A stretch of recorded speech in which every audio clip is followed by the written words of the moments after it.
Good afternoon, ladies and gentlemen, boys and girls, children of all ages, members of the brewing community. I am Tim, owner and founder of The Brand Weaver. Also go by Branding for Breweries on Instagram if you've joined us live there. I am very excited today because today we're going to be talking about something very close to my heart, and that is photography. How to make your brewery look absolutely pucker and your beers incredible. And I am joined by not just any normal photographer. No, I am joined by the most dashing, charming, and quite possibly the most snottiest photographer currently, Mr. Chris Coulson. And I will welcome him to the stage now. Chris! Hello. Hello, mate. How are you doing, buddy? Yeah, I am snotty, so I do apologise if I have to sort of blow my nose or have a little cough. January flu season, isn't it? It's kind of 3 weeks of it non-stop. Yeah, I feel the same. Like, I've got a little bit of a red nose right now. I've had to do a couple of chats in the evenings, and I've been like tissues just out of camera sight. This is quite possibly the most like flu-fueled conversation that we may have this month at least. Let's see what February holds, though, right? So, Chris, for those people who have joined us this afternoon, we are afternoon now. Would you be so kind as to give us a bit of an introduction? Like, what's the history? What's your journey been into beer and photography? So I originally studied advertising design, and I sort of finished university about 15 years ago. 20 years ago, and got into the world of sort of advertising as an art director.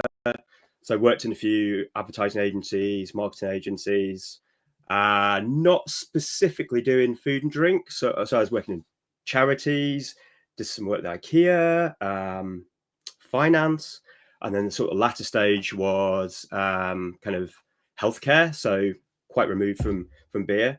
But I guess at the same time, I was very much into sort of food and drink. Photography was very much a part of what I kind of did in my spare time.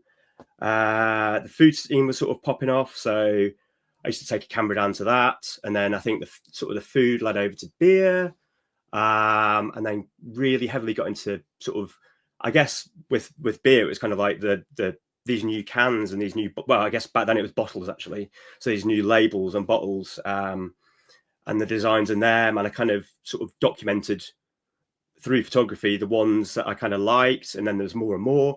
And then, so I kind of went freelance just before, well, pretty much at the same time as COVID kicked off. And got into food and drink photography through that. And what are some of the well-known breweries, the big name breweries that you would have worked with that you could name drop? So they're all fairly smaller breweries. So worked with locally, we've got a few breweries that have sort of popped up in the last maybe 5 years. So I've done a little bit of work with Signature, Pretty Decent, Exhale. They're very sort of local ones. I do some work with Pressure Drop as well. I've done slightly bigger. I've done some work with Yeasty Boys, who are sort of New Zealand based, but have been over here for a bit. Amundsen, Norwegian brewery. Alcohol. I've done a little bit of work with Infinite Session, who are alcohol-free beer. Orbit, in a sort of a variety of, from product photography through to shooting in the breweries, taproom. So a big sort of big mix of kind of work in sort of the brewery sort of world. Yeah. Sorry, go on. No, when people think about like beer photography or brewery photography, they may just go, oh, it's either product stuff or it's in the tap room or it's, in the background, but you capture it all, don't you? You kind of cover all that. I try to sort of work to, I think having worked in advertising before, you kind of formulate a sort of a brief and a kind of idea, and you can sort of put together an idea of what they might want. You sort of come together and form that kind of idea. And Vale, who I've worked with them, and that's, I guess, our sort of connection. That's a beautiful bond. Yeah. So working with them pre-rebrand and rebrand. and obviously looks even better now the rebrand's happened, clearly. Yeah. Anyway, that's enough of a humble brag there. So obviously you've been on this journey and you've been through agency, you know, snapping photos of, you know, bits and bobs, and then food, and then into drink. And now, of course, you are more focused on the food and drink area. Hmm. What, in your opinion, makes the kind of like beer and brewery photography potentially different to other product photography out there? I guess when you work with food and drinks, particularly beer, you've got to make it look appetizing. You've got to shoot it pretty fresh, so it has that, you know, the great beer head, the sort of, if it's a lager, that sort of fizz of lager. You've got to, yeah, I guess you've got to kind of like work fairly fast just to sort of to get all that. Yeah, I'd say that's a sort of, and obviously things change if when you're shooting in a brewery to a product. When you're in a brewery, you want to sort of capture, you sort of want to sort of be a fly in the wall. So it's kind of, yeah, they work, you sort of work differently, depending on what part of beer you're shooting. Yeah. And so I don't know how many people would have seen, but I've seen the videos of like behind the scenes of photographing a Big Mac, and it is the most kind of like perfectly manicured, Yeah. structured, you know, Big Mac in the world. Is that the same for beer? It can be. There's some little tricks to sort of getting beer going again. There's little bamboo, like a skewer to sort of get it going again, and that sort of revives the head. You kind of get one go. There's some sort of enzyme in it, which gets it going. I've worked with like food and drink stylists who they have the special the like nitro, the Guinness Nitro. There are other brands of stout available. The thing you put in the can, and that sort of reinvigorates beer.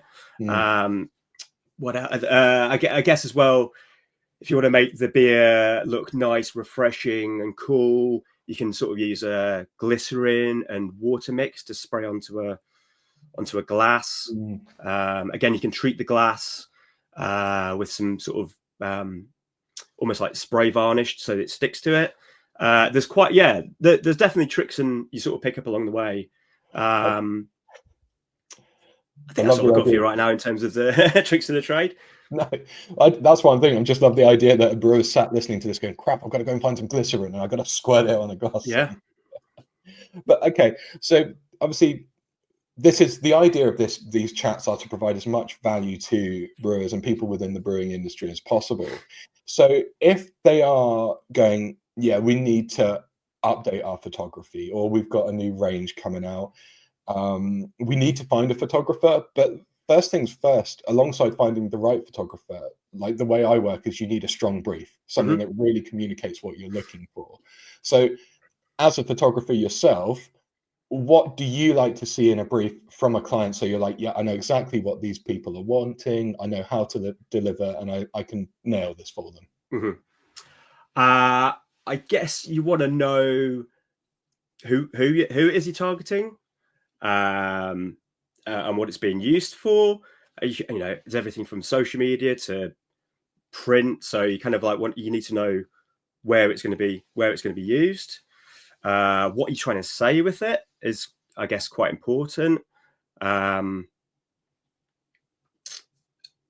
it's one of those things you can sort of come together and sort of have a good sort of meeting and thrash out a brief to kind of to get an idea of what it is you want to say in it. I guess the brief is kind of like, it's the thing that's going to really say whether what you've done has worked. You can sort of go back to the brief and kind of make sure you've kind of answered all those questions, I suppose. And you were saying about like, where's it going to be used? So is it for social? Is it for print? Is it for a website?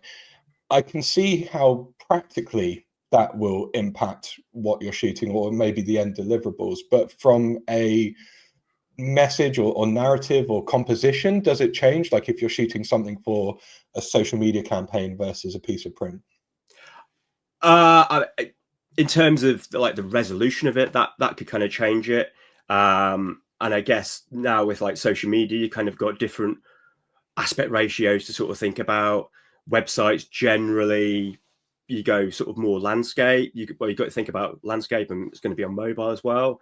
So it's just making sure that you've kind of got all those practicalities kind of in mind. Yeah. And so you get the brief, like Brewery X, we've got a new brand. We're going to reshoot the brand, but we need a bulk of photography because it's going to go in print. It's going to go on the website. It's going to go social as well. Yeah. How much does knowing the story of the brewery help? Like, how much can you realistically inject into the photography based around location or purpose or meaning? Yeah, I think I think it's critical to kind of, every brewery has their own kind of story of like how they started. Just taking, for instance, like Signature Brewery near us, their whole kind of like ethos is music. So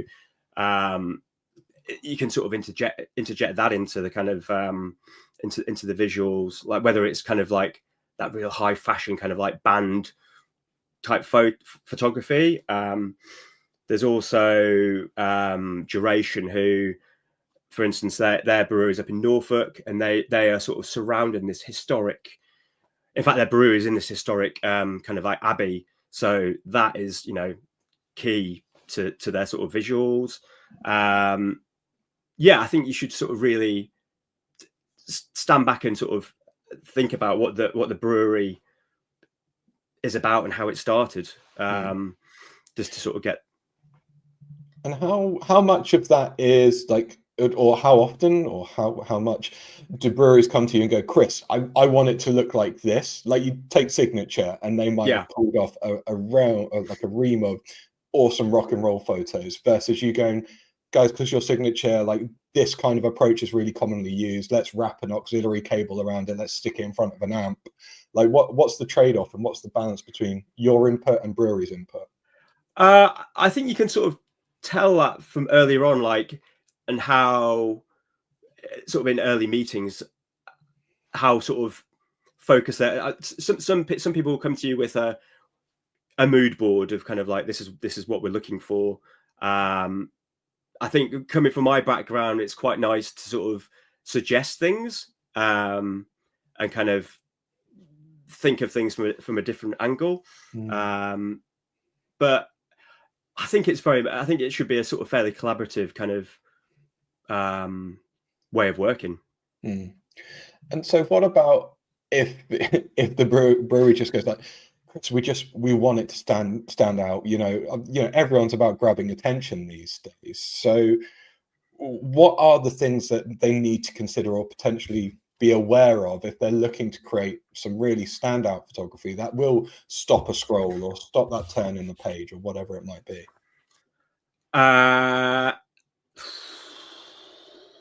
Good question. Caught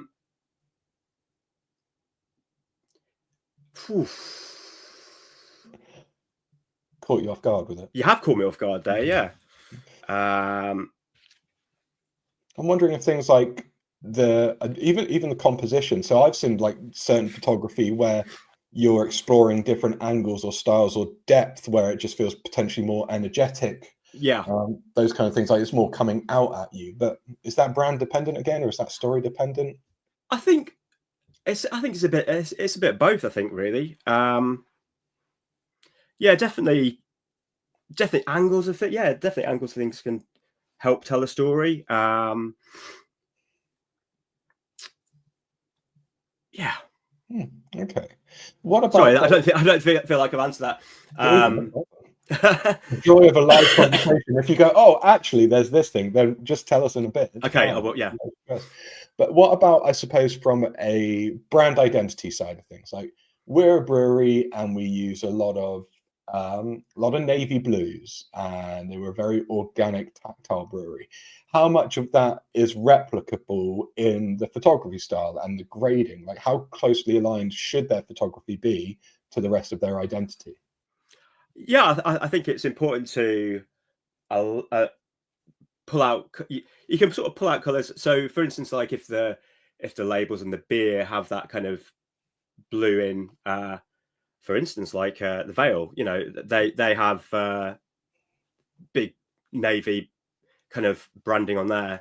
and you can sort of pull that in through the visuals, because again, they're going to sit on websites, they're going to sit on things that surround with the sort of brand assets and logos. So I think it is important to sort of be sort of cohesive in that sort of sense. I've seen definitely color grading. So for those people who aren't familiar what color grading is, it's obviously tweaking the colors on an image or a bit of video so it has a particular finish to it or color to it. Like you can see great examples when you look at even the Harry Potter films. Like, some are more green, some are more blue, some are more red. Yeah. Actually, that color grading is another asset to create this identity and separation from someone else's photography, because you've got that tone, right, versus what might just be more natural or authentic. Yeah. And again, you can sort of tweak things in photography, give it a warmer feel as well. It depends on kind of like what you're trying to look for. If you're a bit more of a colder kind of like hard edge brewery, maybe you do bring a bit more of the sort of bring the saturation down a little bit, or you sort of bring a bit more of a bluer hue to it.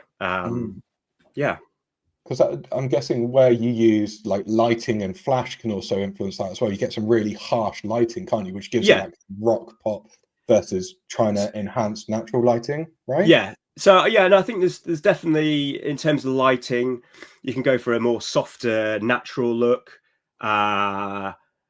or you can use sort of heavy flash. Again, it's that kind of like rock kind of like feel. So again, you need to have a little think about how you light things. I guess if breweries are doing their own photography, then I guess you want to sort of maybe start off with kind of like the natural lighting. So again, for natural lighting, the better way to sort of shoot beer is to kind of have a backlit or a side lit photo, so that you get that kind of nice glowing kind of beer. So and I suppose that's great. The hints and tips for the brewery owners who just have an iPhone but know they need to capture a couple of shots or just stay on top, and they don't have the budget to hire someone such as yourselves. What are those kind of things they need to be considering and bearing in mind if they're trying to capture something half decent? I think there's a lot of simple things you can do. You can just think about the photo, frame it up nicely, align it, make sure that the beer's maybe on a stable surface and not tilting. I think that's quite important. Make sure there's no sort of distractions in the background of a photo, whether there's like sort of just leftover like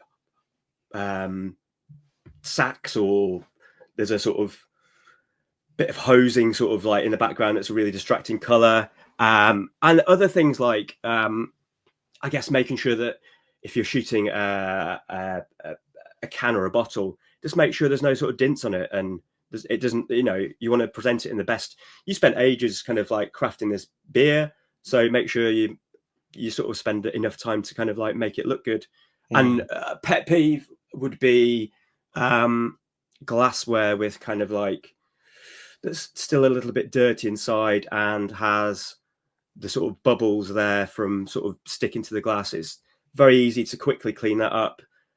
It can take time in post, so just sort it out on the when you get it. Just give the glass a nice good clean, nice good polish. Nice clean glass, nice straight can or bottle. No distractions. Love it. Labels. Make sure you've got a label that's if you use bottles that's not kind of crinkled and wrinkled. And what about more for the environmental stuff? So I've seen it time and time again where clearly someone in the tap room, they've gone, oh, we've got an event going on, we've got to take a photo, and it's like this blurry nightmare where they just snapped it from where they happen to be stood at the time. Yeah. And if you're trying to capture the energy of a venue and it looked great and it looked really enjoyable and appealing, what kind of things they need to be thinking of for that? Make sure there's if you're shooting it on an iPhone, you sort of, or a mobile phone, you're sort of limited by how much you can really do with it. But just choose some nice angles. Think about that. Maybe chat to the people who are in the photo anyway and say you're taking a photo, but if they could sort of just stay still a little bit longer, or make sure they're enjoying themselves. Make sure it's, again, tidy in the background. There's no rubbish sort of like an empty bag of crisps or something like that.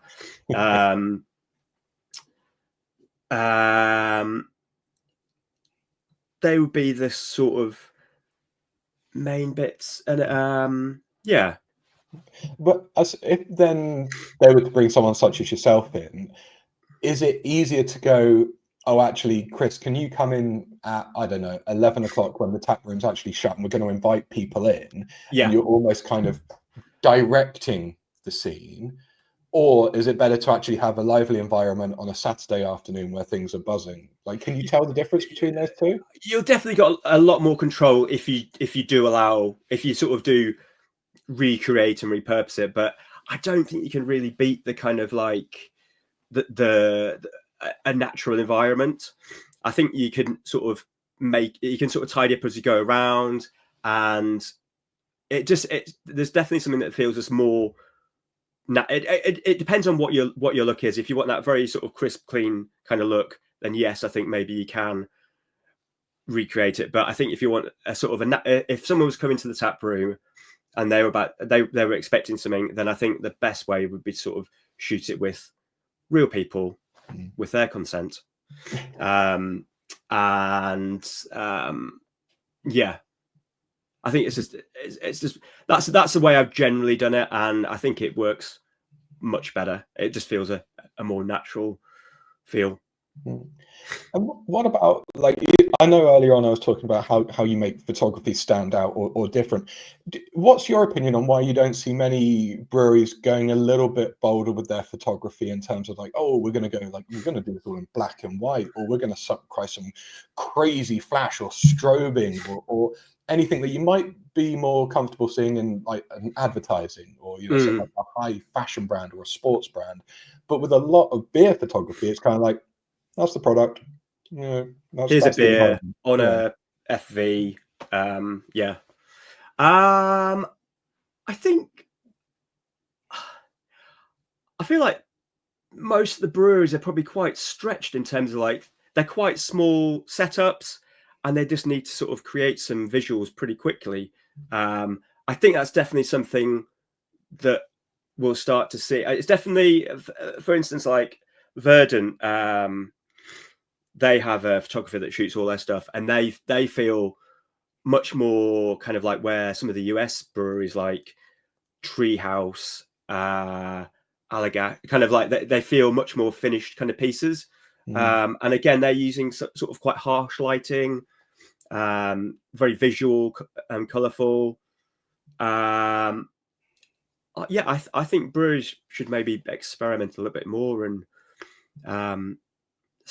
start to find a look, maybe.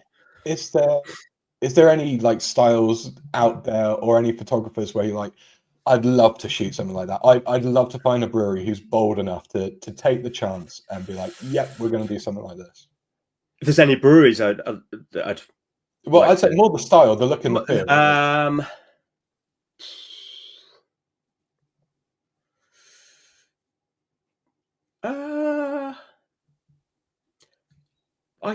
I think more like high-end fashion things could be quite interesting to see how that could work, maybe. So you're talking like really premium, really luxury kind of vibe. Maybe. But again, does that go against the sort of the more crafty feel? But I think, as you're saying, there's quite a lot of kind of just beer in a tap room.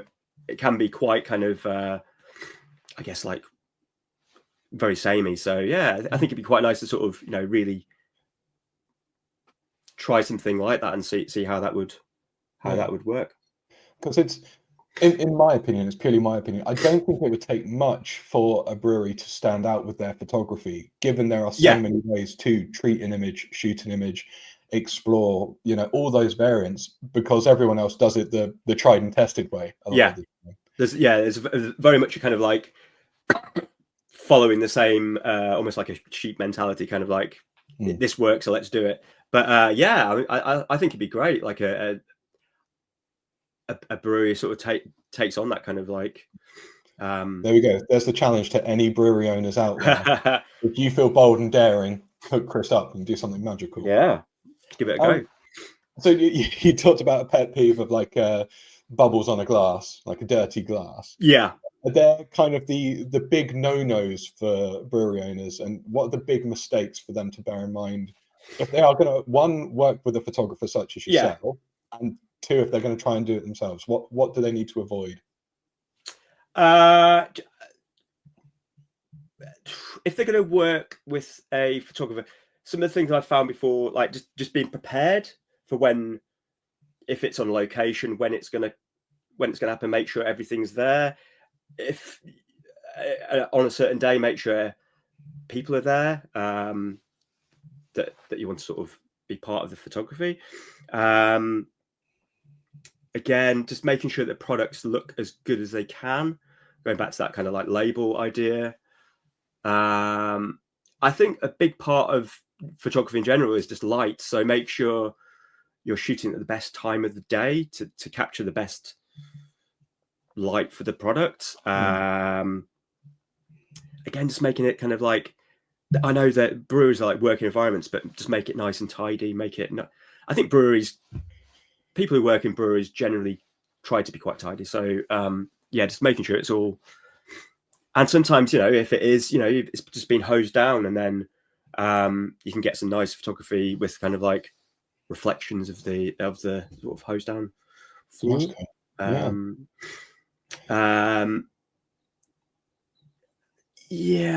What else?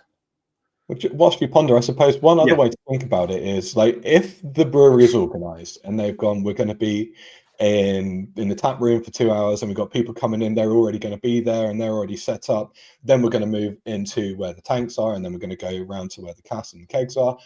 Like, if you've got that organised and it's clean, and you're just in there going snap, snap, snap, every moment is like ready for you. Yeah. You're going to get a better return on your day's shoot. Yeah. Versus you having to be in a room and for 30 minutes you're going, oh, could we move that? We're waiting for someone to turn up. That's a bit dirty. Do you have another one of those? Yeah. So doing yourself a massive favor in terms of like better return for the day, better value for money. Getting more images. Yeah.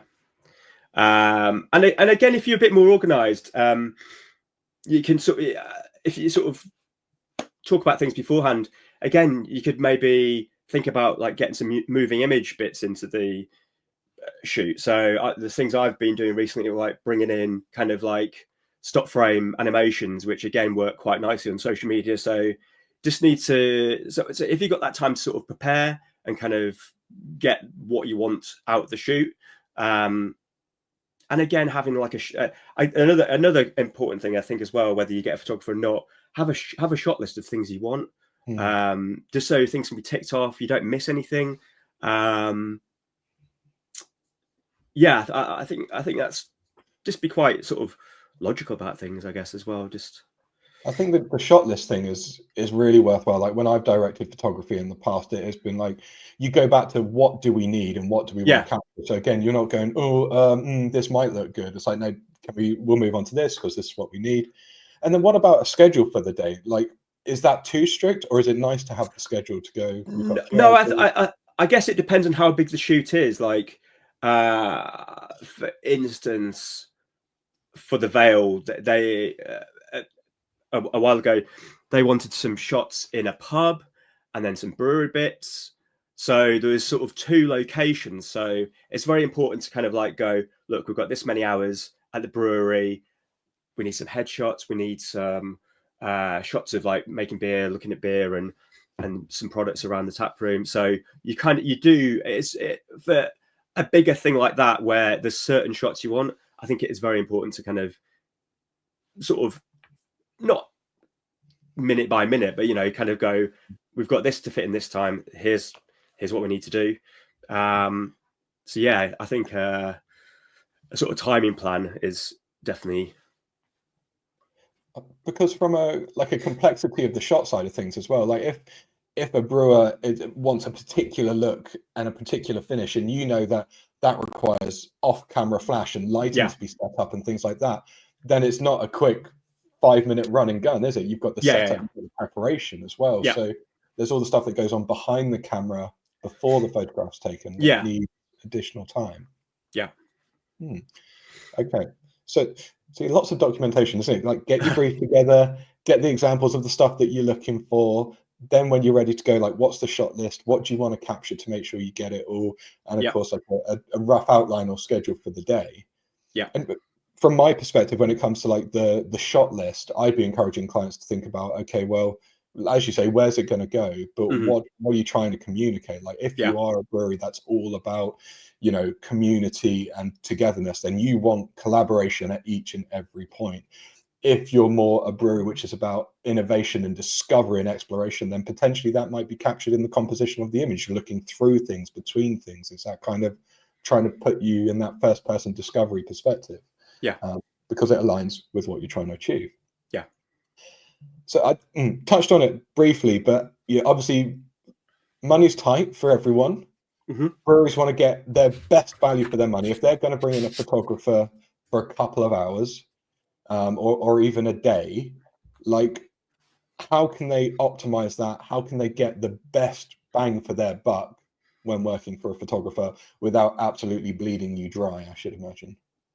Again, so just going back to what we're talking about there, the shot list is that you will sort of know kind of what you get from the end of the shoot, I guess, if you have a shot list together.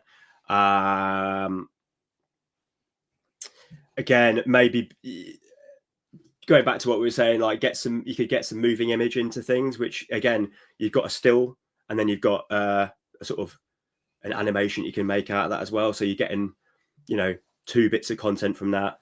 Again, just maybe looking at the way you frame things, and you could get a shot which kind of has a different aspect, and then you can use that on a website wide, or you can use it in social media. Then you're sort of getting more from those images.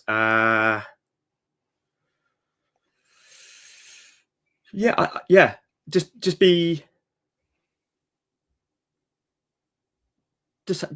a good shot list. I think you will sort of get what you kind of you'll see what you kind of get out of that. What's realistic from a shot list, though? You know, because if I said to a brewer, oh, you know, just come up with a shot list, and we'll get it sorted in a day. Like, there's got to be some level of expectation. Like, again, it's that kind of idea of if you communicate about it. So it might be we need to get all our core beers shot. We serve them from hand pulls, and we also bottle it, can it. So it's kind of like working out from that. You know, you might have 5 core beers, and it's kind of, you can start to build a picture of how long that'll take. Again, it's, you know, you're gonna have to sort of light it, so you're gonna have to put in time for that. And then we want to shoot our head brewer and the people that own the brewery. So it's kind of like, so where do you want that? And then it starts to sort of give an idea of like how long it's going to take. So I think it's very important. I think one of the questions shortly would be like how to choose a photographer, but I think it's having that conversation and kind of having a very honest 2-way kind of conversation about kind of getting that understanding of what you'll get. Well, if we talk a little bit more about that, because I've spoken to writers and podcast hosts and things like that, and it is, a lot of the time it can come down to finding the right person that best reflects and can capture what you're looking for. Is photography the same? Do photographers have a particular look and style, or can they be more chameleon-like and adjust and evolve to capture what you're looking for? I would say they have a style. So, for instance, if you're wanting to capture the environment, do you want are they going to give you more of a sort of candid style, reportage kind of style? Or I'd say they kind of, in terms of like the way they shoot, they have a particular style, but you can obviously treat the images and grade the image afterwards in a particular way. So I'd say to an extent, yes, you can. If you have a a photograph style that you want, you can sort of have a look at sort of replicating that. But I think all photographers they work in a certain way, so that they will have their own particular style. I would say. So if a brewer's going, right, okay, well, I want to check out a couple of different photographers and see which one's style I like them best and aligns with us, are there any places that they can go and that's easy? Like, is there a big database of photographers? Or like, how does it work? I mean, obviously, I think I'd be interested to know like where sort of brewers and stuff would sort of start to begin to find inspiration. But obviously, Instagram's quite a big place to like look for things. In terms of photographers, yes, there are kind of like there's agents which represent photographers, and I mean, there's the old Flickr, which is an old kind of you can look on there. But yeah, I think photographers have their own websites, so just have a look through them. Even having a look at other breweries, and kind of like they will generally say who has photographed it, or if they don't have it on there, they will I'm sure happily sort of say who they've used and get a kind of give an understanding. I think the thing about the brewery community is it's very they like to share the knowledge of everything from sort of recipes to what's working for them in a tap room, event kind of thing. So I'm pretty sure they'll sort of share any kind of like knowledge of photographers. So yeah, that's probably a good shout. And even potentially like if you're I know I do it all the time for inspiration, but like if I see something I like the look of, I'll quickly save it because it might not be at the moment that I'm looking for that. But yeah, that looks cool, and you potentially do the same things. Just and like on Instagram, you can bookmark it and look at it back at it, or sometimes if you're putting together mood boards, there's Pinterest and things like that, or just drag the image onto your desktop or save it to your phone, so you've got that kind of like because it's often hard to sort of go back and try and find.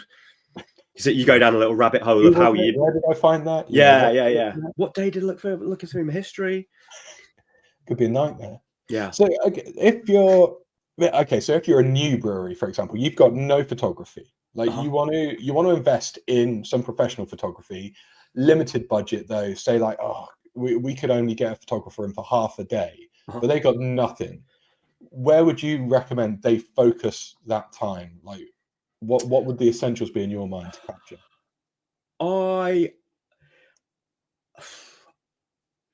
You can sort of, I'd say probably shoot the beer and how it looks in the packaging, because you can sort of repurpose that for web shop. You can put that on socials. You can it can go across a lot, but you kind of need to get it all together at the same time in a weird sort of way. It all sort of works together. But I'd say, get product kind of that is what you're kind of selling. And if you have a tap room as well, shoot it in the tap room. That'd be my kind of product first, and then everything else is a second. Would you say that?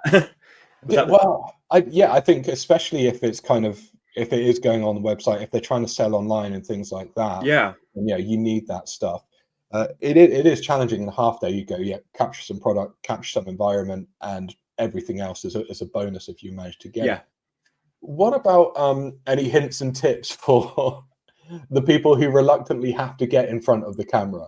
Because more and more brewers and people, it's just like you should really show your face. People want to know you. People want to get to know you. But 9 times out of 10, people didn't get into brewing so they could stand in front of a camera or have something shot. I guess as well, like that is the thing. I think I'm from a beer loving sort of background. I do quite like to see sort of so and so in packaging. What is their favorite beer that the brewery do?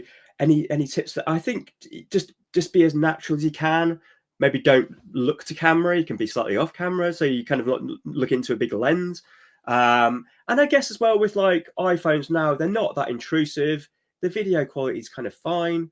If you're going to do sort of like a face-to-face, like a sort of Q&A kind of thing. Yeah, I think I think people they'd like knowing about the people in the brewery. I think Pressure Drop do it quite nicely, and where they've sort of had some sort of little chats with their sort of staff, and I think they work really well. So have a look at that. Check out Pressure Drop. Yeah, and I think from a consumer, from like a watcher perspective, I've been talking to a few people about this. The idea of video or meeting people, like genuine people, is more authentic and relatable versus a lot of AI generated content and imagery these days. So if you're showing something true and not overly staged or posed, then you build up trust from whoever's viewing it and seeing it, right? Dude, this has been really cool. Like the hints and tips around kind of like getting your mood boards, get your story. It's always about the story with me. You've got to know what you want and then you can achieve it. But then the planning aspect, so you get the best out of your day, and the shot list, like really killer points, man. Yeah. I'd say, don't rush into it. I think if you rush into photography straight away, it can sort of, sometimes it can't work very well and it can sort of sour it a little bit. But yeah, I think, it's all about planning. Definitely. So, Chris, there's so much that I think breweries can take away from this chat. Where can people see some of your lovely stuff? Get in touch with you, indeed ask you more questions, because people might be thinking of stuff after this where they're like, oh yeah, I was thinking of doing this. I don't have the budget, but what would you recommend, Chris? Like, absolutely. You can find me or chriscoulson.co.uk is my website. Chris Coulson at Chris Coulson Photo is my, I guess, work kind of side of things, or at CWISS is my other kind of like where you will see little pictures of beer, and it's more my sort of personal thing. But yeah, I think everything should be. I will respond to people on any of those kind of hit you platforms. Up on platforms, the digital realms of conversation. And indeed, you and I are attempting to get some kind of crew together to hit up Reading and sample some of the delightful breweries there. So if anyone watching this wants to get in on that, let's fix a date in. Yeah, holler at your boys. Chris, my man, thank you so much for the time this afternoon, buddy. It's been super value. I've loved chatting to you, mate. Cool. Everyone Thanks else, very much. Cheers. Thanks very much, and have a great day. Yeah, you too. Cheers. Bye.